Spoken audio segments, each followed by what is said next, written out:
बिस्मिल्लाहिर्रहमानिर्रहीम, अस्सलाम वालेकुम। Welcome back to my YouTube channel doctor Aman's video. Dear viewer, जैसा कि आप लोग जानते हैं कि हमने बायोएथिक्स के लेक्चर का एक सीरीज़ शुरू की है और उस सीरीज़ का ये दूसरा लेक्चर है। और आज के इस लेक्चर का जो टॉपिक है वो है inform consent and medical confidentiality. तो हम ये डिस्कस करेंगे कि what do you mean bye inform consent and what do you mean bye medical confidentiality और कॉन्फिडेंशियलिटी इन हेल्थ केयर और इन हेल्थ केयर फैसिलिटीज़। लेकिन ये शुरू करने से पहले मैं थोड़ा सा अपने व्यूवर को ये भी बताऊं कि ये जो पावर पॉइंट प्रेजेंटेशन है मैं स्क्रीन पे शो नहीं कर रहा, लेकिन जो कमेंट सेक्शन है तो पहले कमेंट में मैं लिंक शेयर करूंगा इस पावर पॉइंट प्रेजेंटेशन का, और ये पावर पॉइंट प्रेजेंटेशन मैं अपलोड करूंगा स्लाइड शेयर पे। तो अगर आपको ये पावर पॉइंट प्रेजेंटेशन चाहिए तो आप स्लाइड शेयर पे अपना अकाउंट बना लें और वहाँ से फिर आप अपने लिए डाउनलोड कर सकते हैं। So start with inform consent. That what do you mean bye inform consent? By definition, inform consent is the autonomous authorization of medical intervention by a patient. It is the definition of informed consent. लेकिन इस definition में जो important word है वो है autonomous authorisation का। That what do you mean by autonomous authorisation? Autonomous authorisation का जो बेस है वो तीन फेनोमेना या तीन एक्टिविटीज़ पे बेस करता है। उसमें से डिस्क्लोजर है, और उसमें से कैपेसिटी है, और वॉलंटियरनेस है। ये तीन चीज़ें जानने के बाद we can understand that what do we mean by autonomous authorisation. Autonomous authorisation के तीन कंपोनेंट डिस्कस करने से पहले मैं थोड़ा सा आपको ये भी बताऊं कि यूजुअली इन्फॉर्म कंसेंट का जो कॉन्सेप्ट है it applies to the consensus और acceptance of a suggested treatment, लेकिन हमेशा ऐसा नहीं है। This concept of inform consent can also be applied to the choice between alternate treatment और to the refusal of a treatment. अगर कोई treatment refuse करता है तो वहां भी हम उनसे इन्फॉर्म कंसेंट लेंगे रिफ्यूजल के लिए कि आप रिफ्यूज कर रहे हैं। So therefore this the concept of inform consent can be applied to acceptance, refusal और चॉइस बिटवीन टू अल्टरनेट और थ्री अल्टरनेट मेडिकल ट्रीटमेंट और procedure. Now start with the three important component of autonomous authorization. So first of all, disclosure. By word disclosure we mean that कि जो clinician है, जो health care worker है, वो सारे relevant information, जो procedure या जो प्रपोज्ड या सजेस्टिव ट्रीटमेंट है उसके सारे रेलिवेंट इंफॉर्मेशन जो है वो कम्युनिकेट करे पेशेंट को, और इस तरह कम्युनिकेट करे पेशेंट को कि पेशेंट जो है वो उन सारे इंफॉर्मेशन को अंडरस्टैंड करे। तो इस कंपोनेंट को, इस प्रोसेस को कहते हैं disclosure. Again, in disclosure, by disclosure, a healthcare worker is obliged to communicate all the relevant information about the suggested or proposed medical intervention to the patient, and the patient need to understand. ठीक है, इस तरह का language हो, इस तरह की तरीके से आप कम्युनिकेट करें ताकि पेशेंट जो है वो प्रॉपरली उसको अंडरस्टैंड कर पाए। तो ये पहला कंपोनेंट जो है ऑटोनोमस ऑथराइजेशन का, ये है डिस्क्लोजर। दूसरा कंपोनेंट जो हमने जिक्र किया वो है कैपेसिटी का। By word capacity we mean the patient ability to understand the treatment and further the patient ability to understand the possible consequences of his or her decision। ये दोनों चीजें पेशेंट की कैपेसिटी पे आती है। पहली चीज जो आपने देखनी है वो ये कि पेशेंट की इतनी कैपेसिटी है कि वो जो इंफॉर्मेशन उसको पास हो रही है अबाउट द सजेस्टेड ट्रीटमेंट, वो सारी इंफॉर्मेशन जो है वो पेशेंट अंडरस्टैंड कर रहा है। ठीक है, इसके लिए आपने ये देखना है कि patient has all the functional ability needed to understand the information. आपने ये चीज देखनी होगी। दूसरा, आपने ये भी देखना है कि पेशेंट उन इंफॉर्मेशन को अंडरस्टैंड करने के बाद जो डिसीजन ले रहा है तो उस डिसीजन के पॉसिबल कॉन्सिक्वेंसेस को भी पेशेंट फुली अंडरस्टैंड कर रहा है। इसको हम कहते हैं कैपेसिटी। तीसरी जो चीज है वो है वॉलंटियरनेस। After that, after disclosure and understanding the information and taking the decisions, understanding the information, now the patient has right to decide in a free way. ठीक है, कि पेशेंट डिसाइड करे, एक्सेप्ट करता है, रिजेक्ट करता है, या अल्टरनेट में से कौन सी चीज चूज करता है अपने लिए, ये पेशेंट का राइट है. अब ये डिसीजन वो करेगा free from force, coercion and manipulation. तब हम कहेंगे कि ये जो डिसीजन था ये वॉलंटियर था. ये जो डिसीजन लिया गया, दिस एक्ट वाज इंटेंशन. ठीक है, free from any influential factor. ये जो तीन फैक्टर है, फोर्स, कोएर्शन और मैनिपुलेशन, ये क्या है, थोड़ा सा इसको डिस्कस करते हैं. बाय फोर्स का मतलब ये है कि आप किसी पेशेंट को ज़बरदस्ती पकड़ लें, फिजिकली फोर्स के साथ पकड़ लें और उसको कोई ट्रीटमेंट या इंटरवेंशन दे दें, इसको कहते हैं फोर्स का. या दूसरी बात यह है कि आप पेशेंट को सिडेट करें, कोई भी नशावर चीज़ यानी कि कोई भी एनेस्थीसिया उसको दे दें और उसके बाद उस पर कोई प्रोसीजर अप्लाई कर ले, तो ये भी फोर्सली है, ये भी वॉलंटियरनेस नहीं है. दूसरी चीज़ ये है कि पेशेंट जो है, कोएर्जन यानी आप एक्सप्लिसिटली और इम्प्लिसिटली उसको थ्रेट कर लें, खुले या चुपे आप उसको कोई धमकी दे in order to accept the propose treatment. So that is coercion. Finally, what is manipulation? Manipulation when you disclosure के दौरान आप इंफॉर्मेशन को डिस्टॉर्ट करते हैं या उसमें से ऐसी कोई इंफॉर्मेशन आप ओमिट करते हैं और आपको इस तरह बनाते हैं कि पॉसिबिलिटी ये हो कि पेशेंट उसको एक्सेप्ट कर ले. That is manipulation, that is not voluntariness. तो ये तीनों जो फिनोमेना है, force, coercion and manipulation, these three things affect voluntariness. तो इसलिए पेशेंट जब डिसीजन करेगा तो वो voluntariness as a volunteer decision करेगा, free from the effect of force, coercion and manipulation. जब ये तीनों फैक्टर्स कंप्लीट हो जाएंगे, जब ये तीनों स्टेप्स आप इंश्योर करते हैं, यानी कि आप डिस्क्लोजर को इंश्योर करते हैं, फिर उसके बाद आप कैपेसिटी को इंश्योर करते हैं, फिर उसके बाद आप वॉलंटियरली एक्ट को यानी कि डिसीजंस को इंश्योर करते हैं. So these three steps combinely known as informed consent. ये जो पूरा प्रोसेस आप करते हैं इसको इन्फॉर्म कंसेंट कहते हैं. और ये इन्फॉर्म कंसेंट जो है, हमें अगर हम कोई पेशेंट को as a health care worker हम पेशेंट को कोई ट्रीटमेंट दे रहे हैं तो उस वक्त भी ज़रूरत होती है, या अगर आप कोई हेल्थ में कोई रिसर्च प्रोजेक्ट कर रहे हैं, कोई स्टडी कर रहे हैं और आप किसी पार्टिसिपेंट को इंक्लूड करना चाहते हैं, तो उस वक्त भी आपको इन्फॉर्म कंसेंट की ज़रूरत पड़ेगी कि आप इन्फॉर्म कंसेंट ले लें. अब the question is this, is there any types of informed consent? So answer is yes, there are two types of informed consent. One is explicit consent and the other is implied or presumed consent. जो explicit consent है, so it is always oral or in a written documented form. ठीक है. और implied consent जो है, implied consent is usually judged by the behavior of a patient or a participant. This behavior actually tells you that that particular person is ready to undergo certain medical procedure or intervention.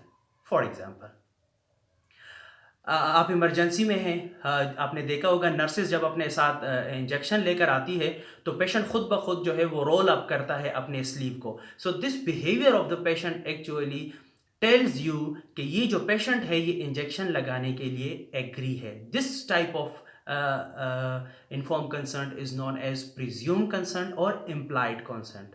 या for example जब किसी patient के लिए test advice होते हैं, जैसे for example कोई patient है वो ब्लड शुगर देखना चाहता है, तो फिलबॉटमी या ब्लड टेकिंग के बेंच पे आता है और ख़ुद ब खुद again he or she roll up his और हर स्लीव्स. तो वो अपने बिहेवियर से आपको बता रहा होता है, या आप उसके बिहेवियर से जज करते हैं कि ये जो है ये प्रिज्यूम इन्फॉर्म कंसेंट है. ये जो पेशेंट है ये इसके लिए कन्विंस हैं कि आप नीडल उठाएं और आप उससे 2-3 ml जितना भी आपकी रिक्वायरमेंट हो टेस्ट के लिए वो ब्लड आप इससे ले लें. So this type of inform consent is known as implied inform consent. Explicit inform consent की ज़रूरत आपको तब पड़ती है जब आप कोई ऐसा मेडिकल प्रोसीजर करने जाते हैं जिसमें you need to involve a more discomfort than mild discomfort, जैसे कि वेनिपिंक्चर वगैरह. इससे ज़्यादा डिस्कम्फर्ट जब आप इन्वॉल्व करते हैं तो at that time you need to take an explicit inform concern, ताकि अगर कल कोई प्रॉब्लम आता है तो आप प्रूव कर सके कि आपने ये प्रोसीजर करने से पहले इन्फॉर्म कंसर्न लिया था, और इन्फॉर्म कंसर्न के लिए आपने डिस्क्लोजर, कैपेसिटी एंड वॉलंटियरनेस तीनों फैक्टर्स को इंश्योर किया था। So these were the types of inform concern. अब दूसरी बात ये है कि why inform concern is important, क्यों हमें ज़रूरत है कि हम इन्फॉर्म कंसर्न लोगों से लें। As I told you in my previous lecture, autonomy of the patient, जो पहला प्रिंसिपल है बायोएथिक्स का, कि ऑटोनॉमी जो है उसको आप रिस्पेक्ट करेंगे। तो ऑटोनॉमी को रिस्पेक्ट करने के लिए या रिस्पेक्ट फॉर ऑटोनॉमी को इंश्योर करने के लिए आपने इन्फॉर्म कंसर्ट लेना होता है, ताकि आप डॉक्यूमेंटेड फॉर्म में इंश्योर कर सके कि आपने जो पेशेंट था या जो पार्टिसिपेंट था उसकी ऑटोनॉमी को प्रॉपरली रिस्पेक्ट किया था। तो एक तो ये है। दूसरी चीज़ ये है कि it is a legal requirement. बहुत सारे कंट्रीज़ में, बहुत सारे एरियाज़ में, जुरिस्डिक्शन में, यानी कानूनी तौर से ये ज़रूरी है, it is a legal document, कि जब आप कोई मेडिकल प्रोसीजर्स करने जाएं तो उससे पहले आप इन्फॉर्म कंसर्न ऑब्टेन करें। अदरवाइज़ ये नेग्लिजियंस में या किसी भी ऐसी इंटरप्रिटेशन की तरफ जा सकता है जो आपको डिसिप्लिनरी एक्शंस का सामना करना पड़ जाए। अब exemption to the requirement for inform concert. क्या ऐसी भी कोई सूरत हाल है, क्या ऐसी भी कोई सूरत है जिसमें इन्फॉर्म कंसर्ट लेने की ज़रूरत ना पड़ जाए, या जिसमें इन्फॉर्म कंसर्ट लेने की ज़रूरत ना हो? तो answer again yes, we have certain condition where you don't need to take और you don't need to obtain inform consent for your medical procedure. उसमें से सबसे पहली कंडीशन ये है, सबसे पहले इंस्टेंस ये है कि फॉर इंस्टेंस एक बंदा है, वो अपने लिए डिसीजन लेने के लिए किसी दूसरी पार्टी को या क्लिनिशियन को ऑथोराइज करता है, लेकिन वॉलंटियरली। ये नहीं कि आप अगेन उसको थ्रेट करें या किसी और तरीके से आप अपने लिए ये अथॉरिटी हासिल कर ले। वॉलंटियरली अगर कोई पेशेंट अपने लिए फैसला करने के लिए किसी और को अथोराइज करता है, तो in that condition you don't need to obtain inform consent from the patient, you need to concern the authority. अगर वो क्लिनिशियन को अथॉरिटी देता है तो पर क्लिनिशियन जो है वो वही करता है जो बेटरमेंट ऑफ द पेशेंट के लिए बेस्ट ऑप्शन होता है। ठीक है, यहाँ पे भी सर्टेन लिमिटेशन है ताकि वो इस अथॉरिटी को एब्यूज ना करे। आगे हम डिस्कस करते हैं दूसरी कोई ऐसी इंस्टेंस।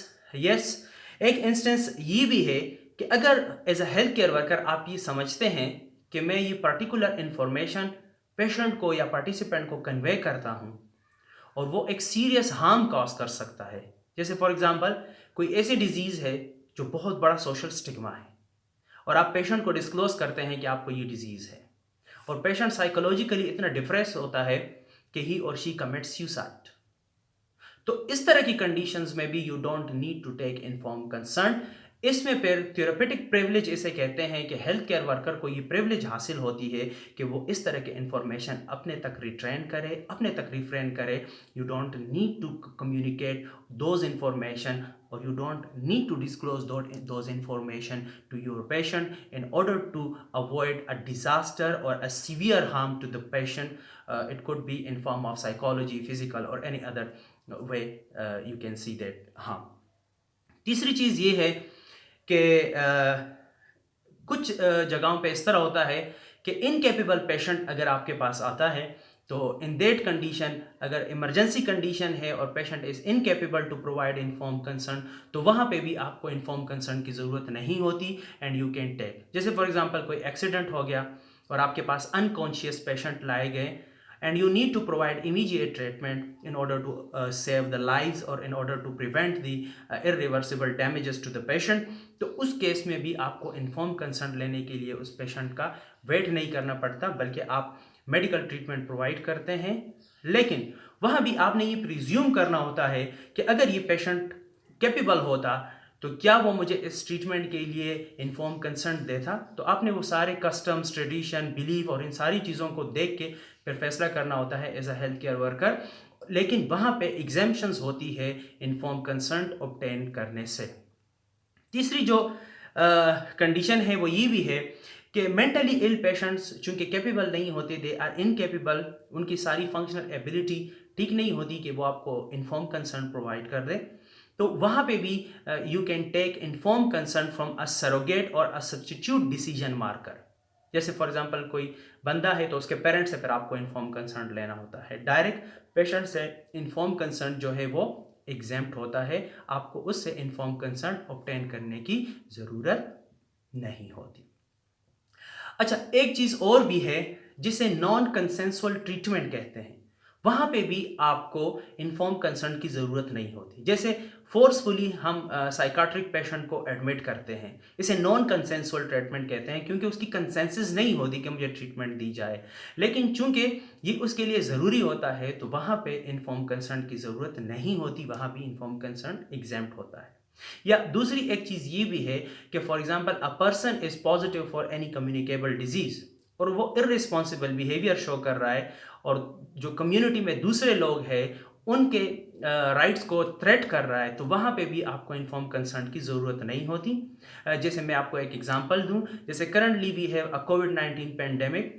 अब अगर कोई बंदा कोविड-19 के लिए पॉजिटिव है और वो इररिस्पॉन्सिबल है, वो एहतियात नहीं कर रहा, तो you don't need to take inform consent. आप उसे उठाएं और आप उसे क्वारंटीन कर लें या आप उसे आइसोलेशन वार्ड में रख लें, क्योंकि यहाँ पे पब्लिक इंटरेस्ट की बात आती है और पब्लिक इंटरेस्ट जो है it always challenge the individual interest. जहाँ पब्लिक इंटरेस्ट और इंडिविजुअल इंटरेस्ट में कॉन्फ्लिक्ट आता है तो we need to prefer the public interest and need to compromise the individual interest. तो जब पब्लिक इंटरेस्ट इंडिविजुअल इंटरेस्ट को चैलेंज करती है तो यहाँ पे फिर हमें पब्लिक इंटरेस्ट को प्रेफर करना चाहता है। इसलिए ऐसे कंडीशन में जो कम्युनिकेबल डिजीज के साथ पेशेंट है और उसका बिहेवियर और एटीट्यूड इररिस्पॉन्सिबल है, तो हम फिर उसको इन्फॉर्म कंसेंट के बगैर ट्रीटमेंट दे सकते हैं या उसके साथ कोई और मेडिकल इंटरवेंशन जो ज़रूरी हो उस केस में वो फिर हम उसे प्रोवाइड कर सकते हैं।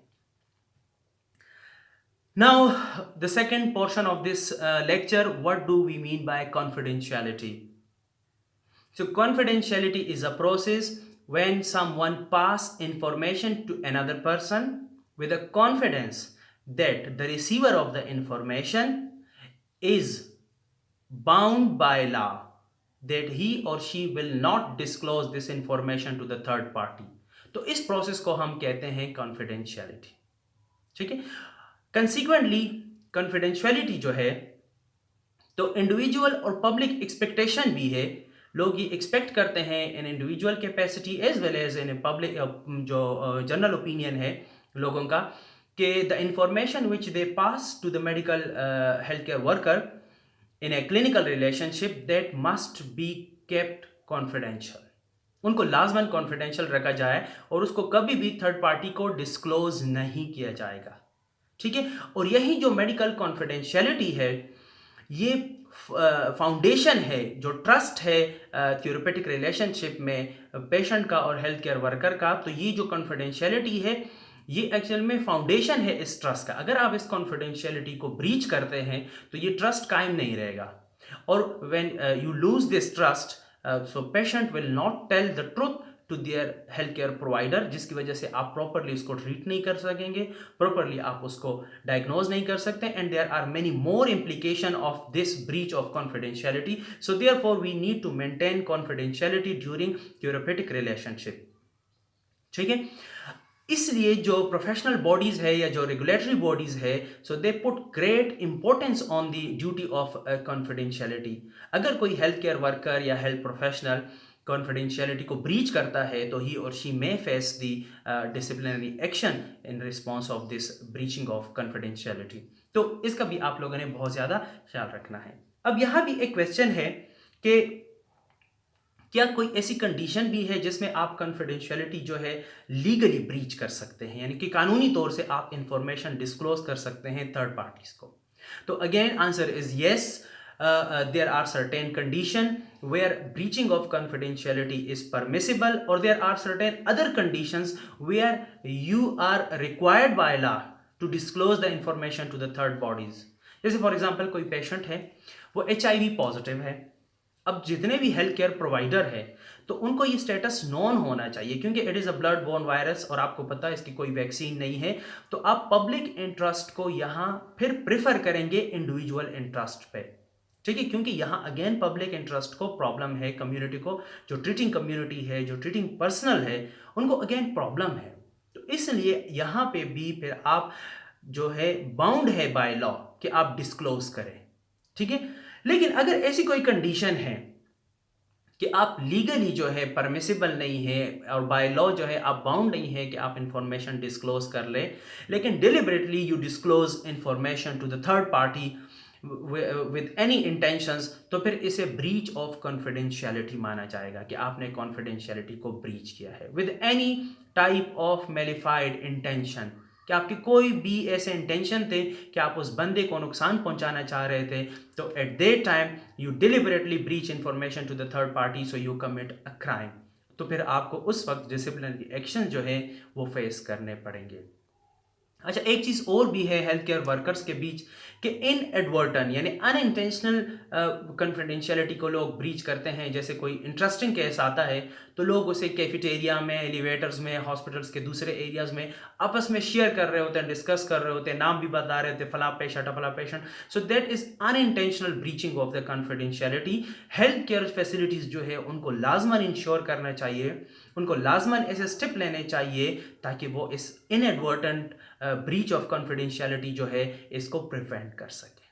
सो dear viewer, that was all about today's lecture. I hope कि आपको ये इन्फॉर्मेशन अच्छी लगी होंगी, और जिन व्यूवर्स ने अभी तक हमारा चैनल सब्सक्राइब नहीं किया, so I request you to please subscribe my YouTube channel doctor Aman's video. और जिन लोगों ने चैनल सब्सक्राइब किया है लेकिन नोटिफिकेशन के बेल आइकॉन को अभी तक प्रेस नहीं किया, so I would again request to hit the bell icon for notification, ताकि हमारी नोटिफिकेशन आपको बर वक्त मिले और आप हमारे साथ राब्ते में रहें और हम आपके साथ राब्ते में रहें। Thank you so much for watching my YouTube channel. फ़ी अमानिल्लाह।